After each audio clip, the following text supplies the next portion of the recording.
오늘도 새벽 예배를 드리게 하신 하나님께 감사와 찬송과 영광을 올려드립니다. 우리 다 함께 사도신경으로 신앙 고백하신 후에 찬송가 445장을 부르신 후 에레미야서 20장의 말씀을 읽으신 다음 오늘 말씀을 듣도록 하겠습니다. 에레미야서 20장을 보면 에레미야 선지자가 14절 15절 말씀에 절망감이 너무 심하니까 자신이 태어난 것을 저주하는 말씀이 있습니다. 에레미야 선지자는 지금 심각한 디프레션을 겪고 있는 것입니다. 디프레션은 의기소침, 우울증 혹은 영적 침체라고 번역할 수가 있습니다. 오늘은 이 에레미야의 심각한 영적 침체를 통해서 하나님께서 우리에게 주시는 은혜를 생각해 보겠습니다. 에레미야 선지자는 참으로 위대한 선지자입니다. 이렇게 위대한 하나님의 종이 어찌하여 이처럼 극심한 영적 침체를 겪고 자기 생일조차 저주하는 사람이 되었을까요? 그 원인은 크게 두 가지로 말씀드릴 수가 있습니다. 첫째로는 사람들이 그를 거부했기 때문입니다. 외롭다는 거죠.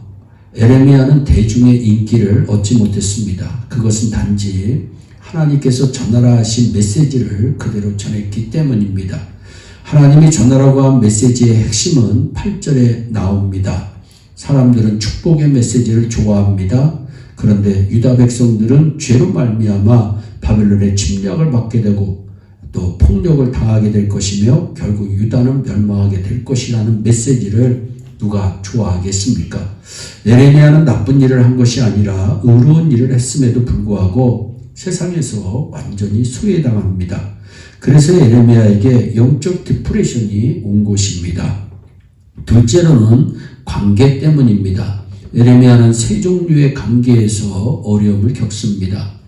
첫째, 원수들과의 관계입니다. 10절 전반에 나는 무리의 비방과 사방의 두려움을 들었나이다. 그들이 이르기를 고소하라 우리도 고소하리라 하오며 라고 말씀합니다. 원수들이 사방에서 에레미야를 비방하고 협박을 합니다.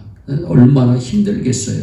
둘째, 친구들과의 관계입니다. 10절 후반절 말씀입니다. 나의 친한 법도 다 나의 타락하기를 기다리며 피차 이르기를 그가 혹시 유혹을 받으리니 우리가 그를 이기어 우리 원수를 갚자 하나이다 말씀합니다. 친구들까지 에레미야 선지자가 망하는 걸 원한다는 겁니다. 타락하기를 기다리고 있으니 얼마나 힘든 상태이겠어요. 셋째로는 가장 심각한 문제인 하나님과의 관계입니다. 7절에 여호와의 주께서 나를 권유하심으로 내가 그 권유를 받았사오며 주께서 나보다 강하사 이기셨으므로 내가 조롱거리가 되니 사람마다 종일토록 나를 조롱합니다. 이렇게 말씀합니다. 주께서 나를 권유하셨다. 이 말씀은 무슨 말씀이냐? 속이셨다는 말씀입니다. 하나님께서 에레미야 선지자를 속이셨다는 겁니다. 에레미야 선지자는 하나님이 나를 속여 선지자가 되면 좋은 줄 알고 되었더니 비방당하고 조롱거리가 되니 주께서 나를 속인 것이 아닙니까? 라는 겁니다. 예를 들어서 예수 믿으면 잘 될 줄 알았는데 예수 믿으니까 더 힘듭니다. 그러면 하나님 예수 믿으면 잘 될 줄 알았는데 왜 이렇게 힘든 일이 많습니까? 하나님께서 나를 속인 게 아닙니까? 이렇게 생각할 수도 있는데 이것이 문제가 됩니다. 하나님이 자꾸 자기를 속였다고 에레미야 선지자는 여러 번 얘기합니다. 그럼 이런 영적 침체를 통한 우리에게 주시는 교훈은 무엇일까요? 그것은 첫째, 나만 영적 침체를 겪는 것이 아니라 믿음의 선배들도 영적 침체를 겪는 경험을 했다는 것을 늘 기억하시기를 바랍니다. 믿음의 사람들도 때로는 심각한 영적 침체를 겪습니다. 모세가 200만 대군을 이끌고 광야로 갑니다. 그때에도 모세를 칭찬하는 법이 없이 백성들이 언제나 불평합니다. 우리가 애굽에 있을 때는 고기도 먹고 마늘도 먹고 부추도 먹어 정력이 좋았는데 만나만으로는 힘이 없다고 불평합니다. 민수기 11장에서 하나님 내가 이 백성을 낳았습니까? 내가 누구간데 이 사람들에게 고기를 먹입니까? 차라리 나를 죽여주세요. 기도합니다. 민수기 11장 15절에 구하옵나니 내게 은혜를 베푸사 즉시 나를 죽여 나로 나의 공고함을 보지 않게 해달라고 말씀합니다. 모세처럼 위대한 사람이 이 정도로 심각한 영적 침체에 빠진다는 거 상상조차 할 수 있습니까? 그러나 여러분, 우리도 모세도 우리와 다 같은 사람들입니다. 우리가 겪는 영적 침체라면 위대한 믿음의 선배들도 영적 침체를 겪었던 적이 있었다고 하는 사실을 알고 우리도 이 영적 침체에서 우리를 하나님께서 우리에게 향하신 교훈을 생각하면서 영적 침체에서 벗어나야 하리라고 생각합니다. 여러분, 모세뿐만이 아닙니다. 엘리야도 동일한 영적 침체, 디프레션을 겪습니다. 갈멜살 영적인 대결에서 바알 선지자, 아세라 선지자 850명을 죽이고 승리합니다. 그 당시 왕이었던 아합의 아내 이세벨이 그 소식을 듣고 너도 내일 죽을 것이다. 너를 내가 반드시 죽이겠다. 위협하니 도망갑니다. 정신없이 도망가던 길에 광야나 로댓나무 밑에 털썩 주저앉아 이렇게 말씀합니다. 열왕기상 19장 4절에 로댓나무 아래서 죽기를 구하여 가로되 여호와여 넉넉하오니 지금 내 생명을 취하옵소서.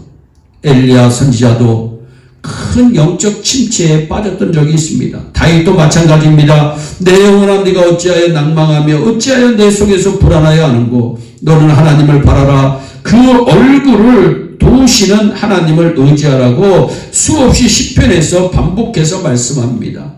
그러니까 인간에게는 늘 영적 침체가 있다고 하는 사실을 기억하시고 신앙생활을 해야 됩니다. 그러면 영적 침체를 계속 놔두면 안 됩니다. 벗어나야 됩니다. 영적 침체를 벗어나는 두 가지 길이 있는데 하나는 하나님께 계속 하나님과 대화해야 합니다. 기도해야 된다는 겁니다.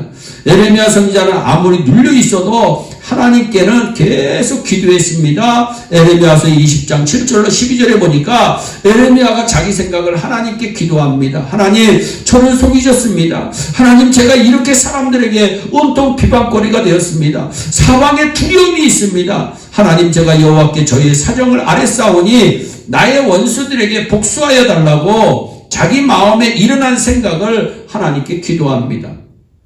사랑하는 여러분, 기도는 미사여구나 반복하고 간섭적인 표현으로 암송하여 외우는 것이 아닙니다. 하나님께 대한 자신의 진솔한 생각을 아뢰는 것이 기도입니다. 어떤 경우에는 기도조차 할 수 없는 상황이 올 수도 있습니다. 그럴 때는 아버지, 저는 지금 기도할 힘이 없습니다. 아버지, 저는 기도하고 싶지만 기도할 언어도 생각이 안 납니다. 하나님, 저는 지금 입술을 벌릴 기력도 없습니다. 이렇게라도 기도해야 됩니다. 기도하는 사람 쓰러지지 않습니다. 기도하는 가정 멸망하지 않습니다. 기도가 살 길이요, 기도가 돌파구인 줄 믿으시기 바랍니다. 다윗은 시편 32편 4절로 6절에서 주의 손이 주야로 나를 누르시오니 내 진액이 화하여 여름 가물에 마름같이 되었나이다 말씀합니다. 내가 이르기를 내 허물을 여호와께 자복하리라 하고 주께 내 죄를 아뢰고 내 죄악을 숨기지 아니하였더니 그 주께서 내 죄의 악을 사하셨나이다. 이로 인하여 무릎 경건한 자는 주를 만날 기회를 타서 주께 기도할지라. 진실로 홍수가 범람할지라도 저에게 미치지 못하리라. 얼마나 감사한 말씀입니까? 홍수가 범람할지라도 기도하는 자에게는 여러분 미치지 못하는 은혜가 임한다고 성경은 분명히 우리에게 말씀합니다. 두 번째로는 어떻게 하면 우리가 영적 침체에서 벗어날 수 있을까? 첫째는 기도해야 되고 두 번째는 하나님의 말씀을 읽고 들어야 됩니다. 어려울 때일수록 여러분 성경을 펴서 읽으세요. 하나님 말씀 듣기를 중지하지 마세요. 에레미야는 하나님께서 자기를 속이셨다 하지만 하나님께서 에레미야를 속인 적이 없으십니다. 에레미야의 삶이 반대가 없는 편안한 생애라고 하나님께서 말씀하신 적이 없기 때문입니다.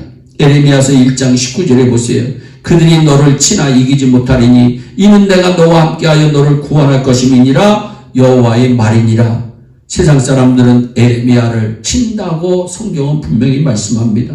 그들이 너를 칠 것이다. 그렇지만 내가 너와 함께하여 너를 이기게 하겠다. 그들이 너를 이기지 못한다. 하나님이 말씀합니다. 그래서 에레미야는 그렇구나. 원수가 아무리 나를 죽이려 해도 나는 안 죽는구나, 나는 지지 않는구나 하고 깨닫습니다. 그래서 드디어 에레미야는 이 영적 침체에서 탈출해 나올 수가 있었던 것입니다. 에레미야에게 내가 너와 함께 이기게 하시겠다는 말씀은 우리 모두에게 주시는 생명의 말씀입니다. 저와 여러분들이 이 신앙생활 하다가 혹시 영적 침체에 빠졌을 때 포기하지 마시고 여러분 기도하시고 말씀 읽고 또 말씀을 많이 들어서 영적 침체에서 벗어나 더 크게 하나님께 쓰임받는 축복의 귀한 자녀들이 되시기를 예수님의 이름으로 축복합니다. 기도하겠습니다. 사랑의 하나님 아버지, 신앙생활을 하다 보면 디프레션이 올 때가 있습니다. 하나님, 원수들과의 관계에서, 친구들과의 관계에서, 또한 하나님과의 관계에서 디프레션이 올 때가 있습니다. 영적 침체가 올 때가 있습니다. 하나님, 그러나 믿음의 선배들도 영적 침체를 겪었던 경험들이 있다는 것을 생각하며 위로를 받습니다. 하나님, 영적 침체에서 빠져나올 수 있는 길은 그래도 기도하는 길입니다. 하나님, 성경을 읽고 하나님의 말씀을 듣는 길입니다. 우리의 예배 성도들이 혹시 어려운 가운데 영적 침체에 있다면 열심히 기도하게 하시고 주의 말씀 읽고 주의 말씀 들어서 승리할 수 있도록 큰 은총을 베풀어 주시옵소서. 감사하고 예수님의 이름으로 기도하옵나이다. 아멘. 우리 다 함께 주기도문으로 예배를 마치시고 각자 개인 기도하신 후에 오늘도 주 안에서 승리하는 복된 하루 되시기를 바랍니다. 감사합니다.